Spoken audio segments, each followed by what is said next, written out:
hearts, building lives.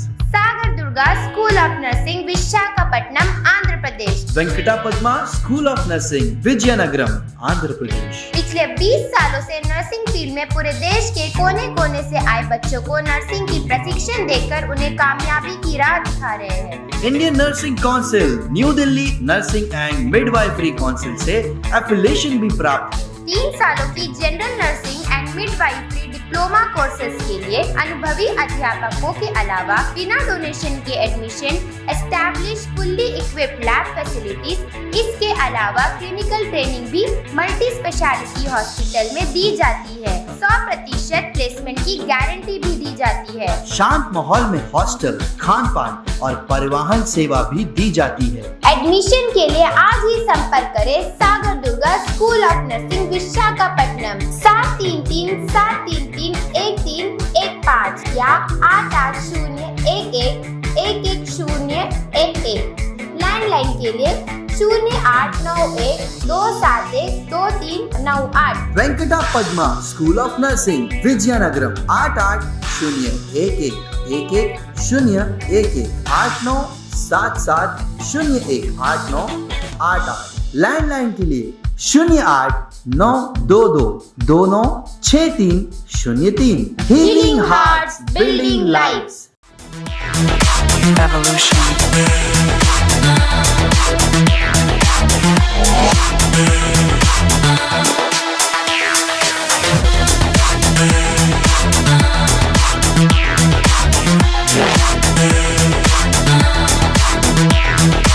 Evolution.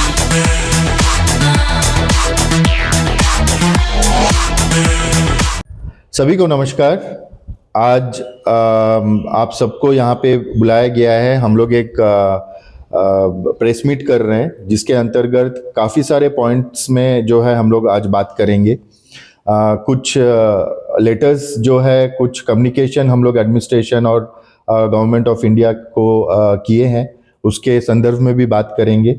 जैसे कि मैं खुद जो है काफ़ी दिनों से आपका जीवी पंत हॉस्पिटल और हेल्थ सेक्टर को लेके काफ़ी सारा मुहिम और काम कर रहे हैं। तो उसके अंतर्गत जो है मैं आज फिर से ये बात बोलना चाहूँगा कि जीवी पंत हॉस्पिटल, खास करके जीवी पंत हॉस्पिटल, उसके साथ साथ जितने भी गवर्नमेंट हॉस्पिटल्स है डिफरेंट डिस्ट्रिक्ट्स में, वहाँ पे MRI और ECG फैसिलिटीज़ होना बहुत ज़रूरी है। खास करके जो ट्रॉमा पेशेंट्स है, जो एक्सीडेंट पेशेंट्स है, जिनको सडन ज़रूरत पड़ता है कि उनका जो डायग्नोसिस है वो प्रॉपरली किया जाए ताकि ट्रीटमेंट जल्द से जल्द शुरू किया जाए। तो उसके लिए जो है MRI और ECG जैसा फैसिलिटीज़ होना बहुत ज़रूरी है। और मैं ये भी रिक्वेस्ट करूंगा इसके साथ साथ कि जीवी पंत हॉस्पिटल में खास करके जहाँ पे ये फैसिलिटीज़ का अलॉटमेंट है, जहाँ पे MRI मशीन रखने का जगह है, वहाँ पे प्रावधान है, वो सब जगह में इसको एक्टिव किया जाए।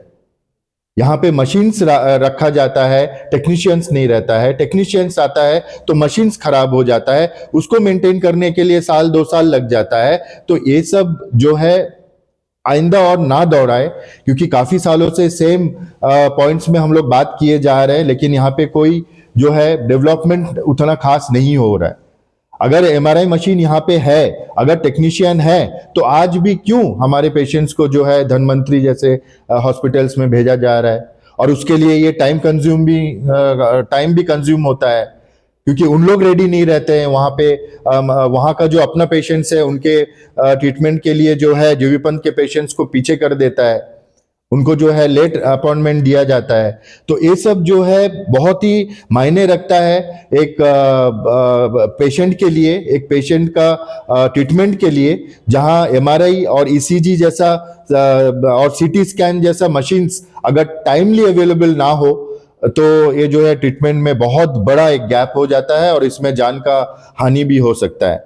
दूसरा पॉइंट मेरा ये रहेगा कि आपका जो जीवी पंत हॉस्पिटल में जो OPD में जो आपका रजिस्ट्रेशन होता है पेशेंट्स का, उसमें हमारा मांग ये था कि ये ऑनलाइन किया जाए और इसको मिनिमल टाइम कंज्यूमिंग प्रोसेस में लाया जाए, क्योंकि देखा जाता है कि वहाँ पे एवरी डे जो है थाउजेंड्स ऑफ पेशेंट्स जो है लाइन में खड़े रहते हैं और उनका जो है 2-3 घंटा जो है इसी में चला जाता है कि वो लाइन में खड़ा रहेंगे, उनके पारी कब आएगा। और साथ साथ में ये भी मैं रिक्वेस्ट करूंगा कि अगर उनके पास ऑनलाइन फैसिलिटी है, ऐप सिस्टम है, क्योंकि मैं एक बार देखा भी था कि वहां पे QR कोड लगा हुआ है और एक ऐप जो जिसका नाम जो है आभा ऐप जो है वो मतलब फैसिलिटी रखा गया है, लेकिन कितने आदमियों को पता है? हमारे एडमिनिस्ट्रेशन को और कंसर्न डिपार्टमेंट्स को कम से कम इतना तो रिस्पॉन्सिबिलिटी उठाना चाहिए कि आप अगर कोई सकारात्मक और कोई पॉजिटिव काम पब्लिक के लिए कर रहे हो तो उसका जोर शोर से आके थोड़ा प्रमोट करें, एडवर्टाइजिंग करें। आप आपस में ही सब कुछ करके बैठ जाओगे और कोई मुद्दा आएगा, हम लोग जैसे लोग बोलेंगे तो आप रिप्लाई करोगे कि आप लोग होमवर्क किया कीजिए, हमारे पास ऑलरेडी ऐप है। भाई कितना आदमी को पता है कि वहां पे ऐप है? और अगर आपके पास अगर ऐप है तो यहां पे लाइन क्यों बढ़ रहा है दिन ब दिन? ये पॉइंट तो हमें नहीं उठाना चाहिए ना। अगर आपके पास फैसिलिटी है, आपके पास ऐप है, आपके पास प्रावधान है वो प्रॉब्लम को सॉल्व करने के लिए, तो आप उसको सामने आके पब्लिक के सामने बोलिए। आप जो इंफॉर्मेशन है वो पूरा रखिए पब्लिक के सामने में। ये तो आपके लिए प्लस पॉइंट होना चाहिए। आपके पास अगर रजिस्ट्रेशन के लिए ऐप है, आभा ऐप है, तो उसको प्रमोट करिए। अगर वो कारगर नहीं हो रहा है, वो अगर फुलफिल नहीं कर पा रहे डिमांड्स को, तो आप ऑल्टरनेटिव ऑनलाइन ऑप्शंस में जाइए, मोबाइल फैसिलिटीज में जाइए, SMS के थ्रू में जो है इंफॉर्मेशन एक्सचेंज करने का फैसिलिटीज लाइए। और ये मैं सिर्फ सिटीज की बात नहीं कर रहा हूं, मैं सिर्फ विजयपुरम के बारे में नहीं बोल रहा हूं। मेरा कंसर्न सबसे ज्यादा है जो इंटर आइलैंड्स में रहते हैं। एक तो उन लोग शिप पकड़ के यहाँ पे आओ, मतलब हालत बिगाड़ के यहाँ पे आओ एक ट्रीटमेंट के लिए, उसके बाद यहाँ पे आप OPD में खड़ा रहो 3-4 घंटा, उसके बाद ट्रीटमेंट होने में आपको टाइम लगेगा, उसके बाद अगर डॉक्टर है तो वेल एंड गुड, फिर भी आपको टाइम लगता है, अगर डॉक्टर नहीं है तो फर्दर स्टेप्स के लिए उन लोगों को वेट करना पड़ता है। तो ये अंडमान का हेल्थ सेक्टर को आप कितना भी बात बोल लीजिए कि ये फैसिलिटीज है, ये हम लोग कर रहे हैं, हम लोगों के पास ये ऑप्शंस है, लेकिन पब्लिक को पता नहीं चलता है, तो ये पब्लिक को पता चलने का काम किसको करना है?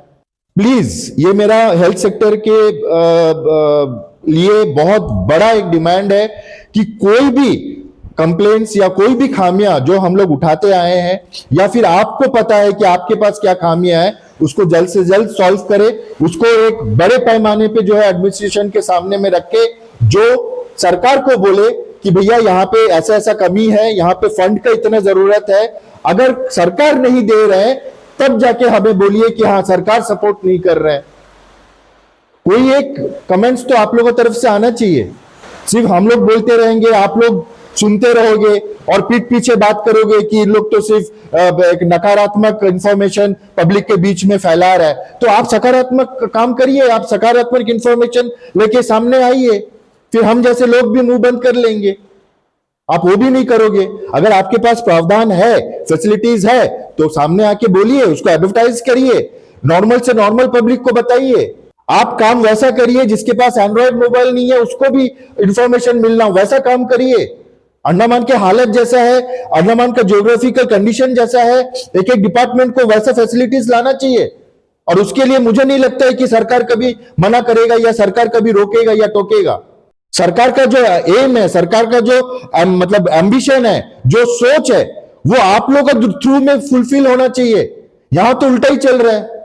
मैं हर एक डिपार्टमेंट के तरफ से मैं रिक्वेस्ट करके बोलूंगा कि आप लोग अपने अपने जो होम कंसर्न है, जो आपका खुद का डिपार्टमेंट का कंसर्न है, उसको सॉल्व करें, उसको सामने लाएं, और जो भी फैसिलिटीज आप लोग अगर प्रोवाइड कर रहे हैं या मुहैया करा रहे हैं उसको भरपूर रूप से जो है एडवर्टाइज करें। हमारे यूट्यूबर्स हैं, हमारे मीडिया चैनल्स हैं, उन लोग हमेशा रेडी रहते हैं कोई भी पब्लिक रिलेटेड इंफॉर्मेशन को जो है स्प्रेड करने के लिए through out Andaman and national platform में भी इन लोग फैलाने का कोशिश कर रहे हैं। तो इसका लाभ लीजिए, इसका फायदा लीजिए। आपका अगर कोई सही काम हो रहा है तो उसको प्रेस मीट करके या फिर आपकी तरफ से कोई प्रेस नोट निकाल के जो है पब्लिक को बताइए। आप आपस में ही रखेंगे तो कहां से पता चलेगा? और कितना कितना जिंदगी का नुकसान होता है आपका ये लापरवाही जैसा इंफॉर्मेशन नहीं देने के कारण। तो ये मेरा रिक्वेस्ट रहेगा कि ये जो दोनों मेडिकल रिलेटेड जो पॉइंट्स मैंने अभी कहा है, जैसे कि एमआरआई और ईसीजी फैसिलिटीज जीवीपंथ है प्रायोरिटी, वहां पे हमेशा 24/7 जो है ये फैसिलिटीज एक्टिव रहना चाहिए। साथ साथ में डिस्ट्रिक्ट लेवल में जो हॉस्पिटल्स है अप टू डिगलीपुर, सारा हॉस्पिटल्स में जो है मेजर स्कैनिंग फैसिलिटीज होना है, क्योंकि जब कोई एक्सीडेंट होता है, ट्रॉमा पेशेंट्स होता है, उनका इमीडिएटली इन्वेस्टिगेशन करना जरूरी होता है। इंटरनल बॉडी जो डैमेजेस होता है या हैमरेजेस होता है वो 3-4 स्कैनिंग के थ्रू ही पता चलता है। बाहर से दुनिया का कोई भी स्पेशलिस्ट डॉक्टर होने दीजिए, वो बाहर से देख के नहीं बता सकता है। इसके लिए एमआरआई जैसा मशीन, सीटी स्कैन जैसा मशीन, ईसीजी जैसा मशीन का हॉस्पिटल्स में होना बहुत जरूरी है। तो इसके इंपॉर्टेंस को आप लोग समझिए, डिपार्टमेंट के लोग, ताकि हम लोग जो आप लोग ये स्टेप लेंगे, ये फैसिलिटीज मुहैया कराएंगे, एडमिनिस्ट्रेशन में जो कंसर्न ऑफिसर्स हैं, आईएएस ऑफिसर्स है, दानिक्स है, इन लोग ये बात को समझे कि इसका इंपॉर्टेंस क्या होता है हॉस्पिटल्स में। अंडमान के लोगों को और बेवकूफ बना के मत रखा करिए। Thank you. सभी को राम राम। मैं पुजारी विद्यासागर दुबे।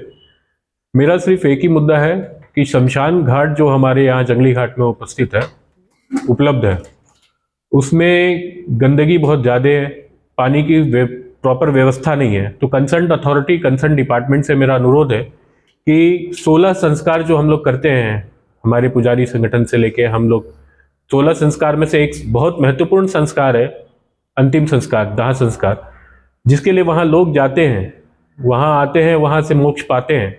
लेकिन वहाँ की सुविधा, लकड़ी भीगी हुई मिलती है, जानवर घूमते रहते हैं वहीं, अगल बगल जानवरों की गंदगी मिलती है। तो ये सारी सुविधाएं थोड़ा इसको सुविधाजनक बनाए ताकि लोग वहाँ पहुँचे तो कम से कम उनका दाह संस्कार अच्छे क्रिया से कराया जा सके, लोग बैठ सके वहाँ। जो भी लोग आते हैं अपने उनके दाह को लेकर, बॉडी को लेकर, ताकि उनको बैठने का जगह मुहैया कराया जा सके, पीने का पानी, नहाने के लिए, नहलाने के लिए पानी। और जो लकड़ियाँ भीगी होती हैं, सबसे बड़ा मुद्दा ये है कि लकड़ियाँ जो भीगी होती हैं वो ठीक से जल नहीं पाती, जिसकी कोई अंग ऐसा रह जाता है कि अधजला रह जाता है। तो इसलिए मेरे आपसे अनुरोध है कि वहाँ जो भी कंसर्न अथॉरिटी है, डिपार्टमेंट है, वो उसको जाकर देखे और उसके लिए सुविधाजनक स्टेप ले, ताकि वहाँ का जो भी प्रॉब्लम है, जो भी चीज़ है, वो सीधे ठीक हो सके। इसके लिए बहुत बहुत धन्यवाद। जितने भी प्रेस के मेंबर्स आए हैं सबको नमस्कार, और आपके सारे व्यूवर्स को भी नमस्कार। मैं संजय कुमार, मैं ह्यूमन राइट्स प्रेसिडेंट। मैं आप लोगों के सामने भी दो चीज़, ऐसी चीज़ रखना चाहता हूँ जो बताना चाहता हूँ आप लोगों को, जो अंडमान के डॉक्टर्स और जो है वो अच्छा काम कर रहे हैं। मैं आप लोगों को एक बात बताना चाहता हूँ, पिछले 1.5-2 साल से हम लोग मेडिकल में, हमारा अंशुमन भाई जो है मेडिकल में घूम रहे हैं। 23 पेशेंट्स थे जो अननोन थे मेडिकल में, जो अननोन थे, जिनका आगे पीछे कोई नहीं था। उनको कैसे करके पता कर करके उनको, बाकी सबको हम लोग घर पहुंचा दिए। किसी का कोई नहीं है, उनको घर में पुलिस को मदद लेके, किसी को रंगत, किसी को माया मंदिर, किसी को बातों में, सबको हम लोग घर तक पहुंचा दिए। अभी 2 ऐसा पेशेंट जो है मेडिकल में पड़ा हुआ है। एक है अहमद, जिनको 16 महीना होने को आ गया, जिनका कोई पूछने वाला नहीं है, मेडिकल में पड़ा हुआ है। दूसरा है एक राजोराव बोल के, उसका भी 3-4 साल से मेडिकल में पड़ा हुआ है, बदन में कीड़ा लगा हुआ था, उसको मैगेट का प्रॉब्लम था उसका भी अभी हम लोग एम्पुटेशन करा के, उसका पैर काट के हम लोग उसको मेडिकल में सारा अंडमान से कलेक्शन करके उसका नर्सिंग होम में रख के उसको ट्रीटमेंट कर रहे हैं। और उसके लिए हम लोगों ने बाकायदा अटेंडर रखा हुआ है, जो अटेंडर जाता है उसका सेवा करता है, सब कुछ करता है। तो मेरा एडमिनिस्ट्रेशन से मैं ये रिक्वेस्ट करना चाहता हूँ, प्लीज़ मेरा एक रिक्वेस्ट है, मेडिकल में और कोई भी अननोन पेशेंट नहीं है। ये 2 पेशेंट पड़े हुए हैं। राजा राव, जिसका उम्र 45 है, सीधा मना हो गया है सोशल वेलफेयर बोर्ड की तरफ से और वहाँ से जो फरारगंज में जो ओल्ड एज होम है, कि इसको हम लोग रख नहीं सकते। क्यों नहीं रख सकते? एक तो इसका एज नहीं हुआ, दूसरा हमारे पास में वो फैसिलिटीज़ नहीं है। फैसिलिटीज मतलब एक आदमी इसको देख रेख करने के लिए रहना, ये वो चल नहीं पाएगा। तो इसके लिए एक आदमी रहना है, इसका ड्रेसिंग कराना, ये कराना, तो वो हम लोग प्रोवाइड नहीं कर पाएंगे। दूसरा है अहमद का क्या है, न्यू मेडिकल वार्ड का जितने भी डॉक्टर्स, जितने भी स्टाफ नर्स और जितने भी वार्ड में काम करने वाले आया है, मासी है, जितने भी है, उन सबको मैं हाथ जोड़ के थैंक यू बोलना चाहूँगा। पिछले 16 महीने से उसका अच्छा से देख रेख कर रहे हैं। जबकि उसको डिस्चार्ज किए हुए 13 महीने से ज़्यादा हो गया, अभी वो बेड में पड़ा हुआ। उसको हम लोग, कोई भी जाता है, कोई भी अच्छा आदमी आता है, कोई कपड़ा बना देता है, कोई खाना को दे देता है, सिक्योरिटी गार्ड को बोल के रखा है, वो उसको खाना ला के दे देता है, बेड में पड़ा हुआ है। तो मेरा मोपला कम्युनिटी से भी और एडमिनिस्ट्रेशन से भी अनुरोध करता हूँ कि प्लीज़ कोई व्यवस्था कीजिए, इनको मेडिकल से लेके जाइए, क्योंकि बेड जो है इनका जाने से हम लोग किसी और को बेड प्रोवाइड कर सकते हैं। एक दूसरा क्या करें हम लोगों को समझ नहीं आ रहा है, ना तो उसको कोई लेने के लिए आ रहा है, ना पुलिस कुछ एक्शन ले रहा है। पुलिस को वाले को भी हम लोगों ने बताया था कि इनका पड़ा हुआ है, पेशेंट पड़ा हुआ है, 15-15, 1600 आप लोग आके इंक्वायरी करो, कोई इंक्वायरी नहीं हुआ, कोई इसका जानकारी नहीं है, कोई इनका पूछने वाला नहीं है।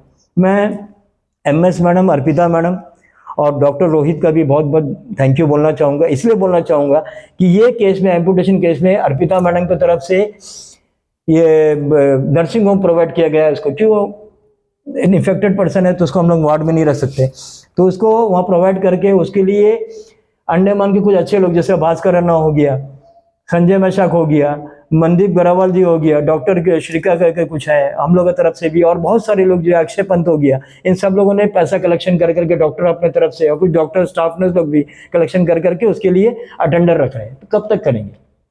ये तो बहुत ज़्यादा हो गया, 2.5-3 महीने से ऊपर हो गया। तो अभी मैं रिक्वेस्ट करना चाहूँगा एडमिनिस्ट्रेशन से, प्लीज़ कोई रास्ता निकालिए राजा राव के लिए और अहमद के लिए कि उनको यहाँ से मेडिकल से कैसे भी करके आप लोग कहीं और शिफ्ट करें, जिससे कि हम लोग दूसरा पेशेंट को वहाँ अच्छे से रख के ट्रीटमेंट कर सकें।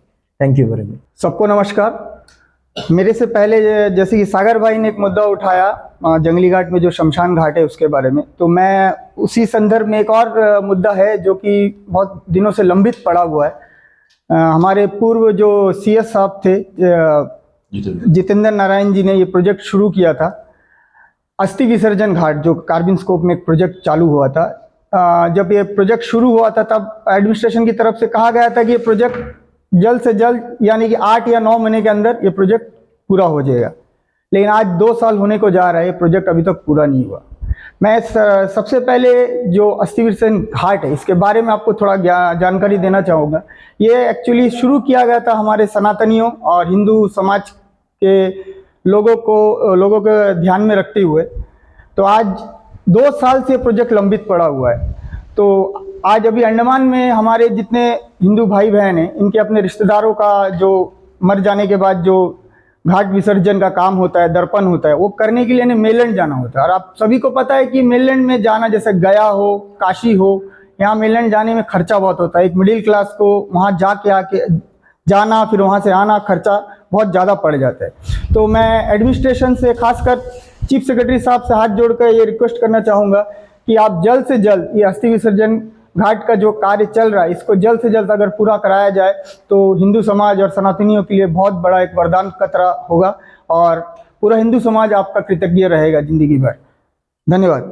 मैं इलेक्ट्रिसिटी के बारे में कुछ मुद्दा है उसके बारे में बताना चाह रहा हूँ, क्योंकि इलेक्ट्रिसिटी का तो कोई माई बाप नहीं है, आप सबको मालूम है। और अभी यहाँ का ही हाल जो है, देखिए हम लोग प्रेस मीट कर रहा है, करंट अभी तक आया नहीं है। करंट कभी आता कभी जाता, और इससे बहुत सारे जो भी इलेक्ट्रिसिटी के इक्विपमेंट है, जो भी फ्रिज है, टीवी है, AC है, बल्ब है, ये सारा फ्यूज़ हो जाता है।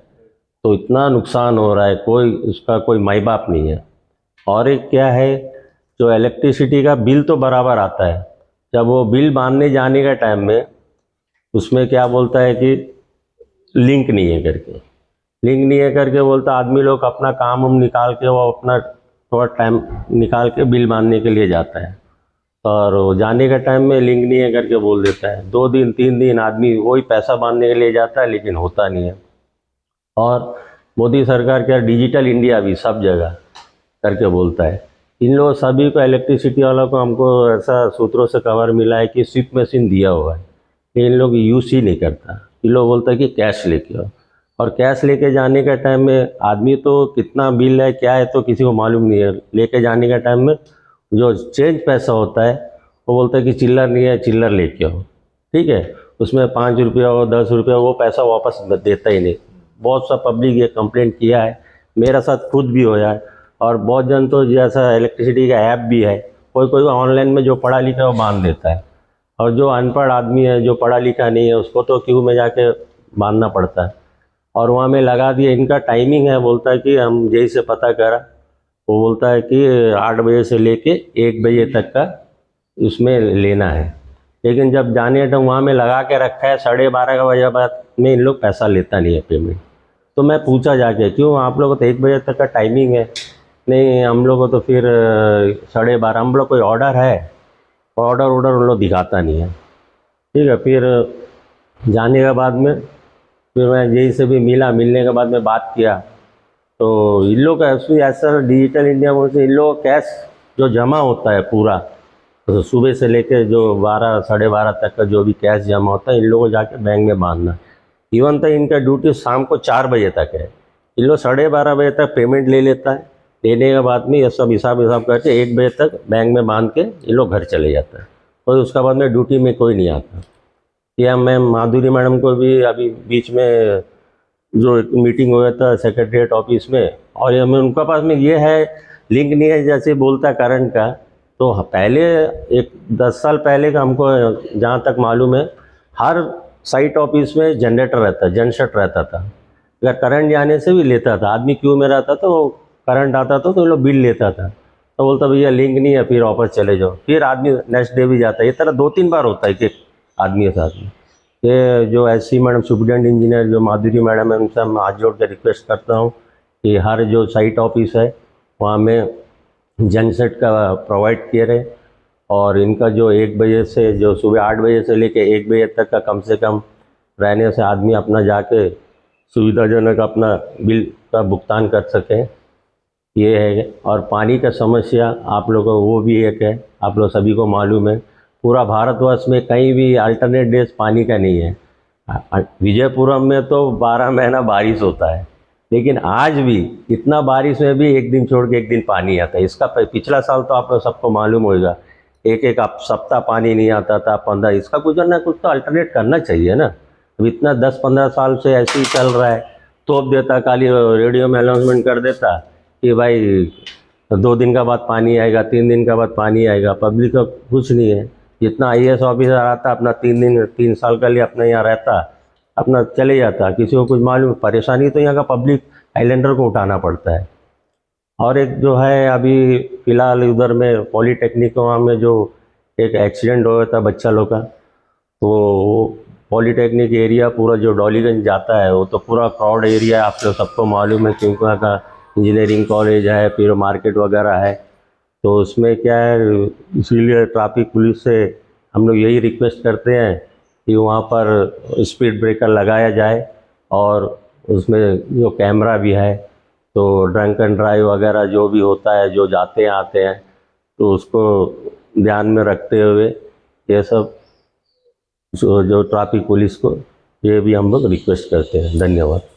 धन्यवाद रमन्ना भैया, आपने बहुत इम्पोर्टेंट जो है बात कही है। हमारा इलेक्ट्रिसिटी और पानी का इश्यूज तो यहाँ पे है ही है, और मुझे ये नहीं लगता है कि कैसे इन लोग अपने डिपार्टमेंट्स चलाते हैं, मुझे समझ में नहीं आता है। हाँ, 8 घंटा, 9 घंटा, 5 घंटा तो मिनिमम होता है पर डे करंट काटना। तो कैसे इन लोग चल रहे हैं, कैसे रिपोर्ट्स ऊपर तक भेज रहे हैं, क्या भेज रहे हैं, ये सब इन्वेस्टिगेशन का विषय है। ये सब मतलब करप्शन से रिलेटेड भी है।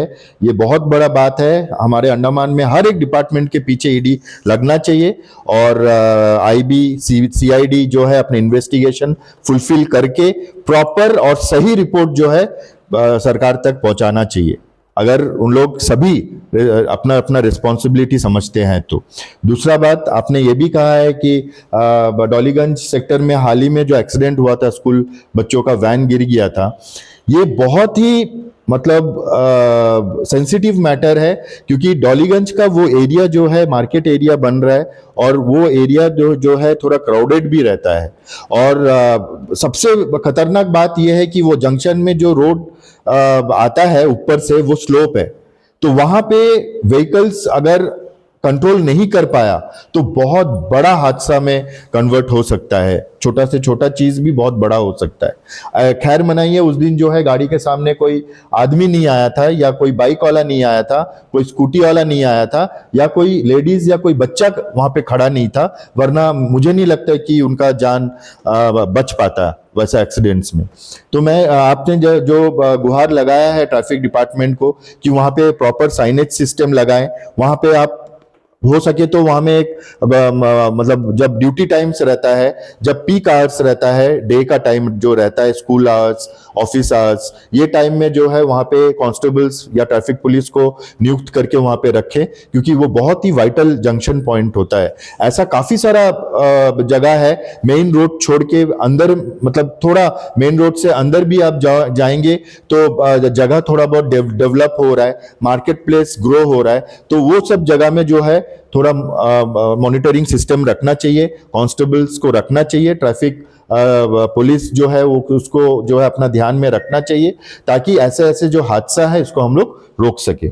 आज जो भी प्रेस मीट आज यहाँ पे आप लोग आए हैं, जितने भी हमारे प्रेस के भाइयों आए हैं, सबको धन्यवाद करते हैं, क्योंकि आज का जो प्रेस मीट था इसमें काफी सारा पॉइंट्स जो इतने सालों से या इतने दिनों से हम लोग कम्युनिकेट कर रहे थे, डिपार्टमेंट्स के तरफ से हो या फिर सरकार को हो या एडमिनिस्ट्रेशन को हो, जो भी हम लोग कम्युनिकेशन कर रहे थे उसका एक ब्रीफ जो है आपके सामने रखा है। और ये सभी मुद्दे जो है बहुत ही वाइटल और बहुत ही इंपॉर्टेंट है, खास करके जो हेल्थ सेक्टर है और जो आपका जो शमशान घाट से रिलेटेड जो है। शमशान घाट एक ऐसा जगह है जो आस्था का विषय है, एक लास्ट रिचुअल जो है वहां पर होता है, और उसका हालत अगर खस्ता रहेगा तो वाकई में ये आत्मा को बहुत तकलीफ मिलता है। तो ये चीज को जो है ध्यान में रख के ये डेवलपमेंट किया जाए। और आज का जो प्रेस मीट है आज यहीं पे खत्म करते हैं। आप सभी को बहुत बहुत धन्यवाद। Thank you.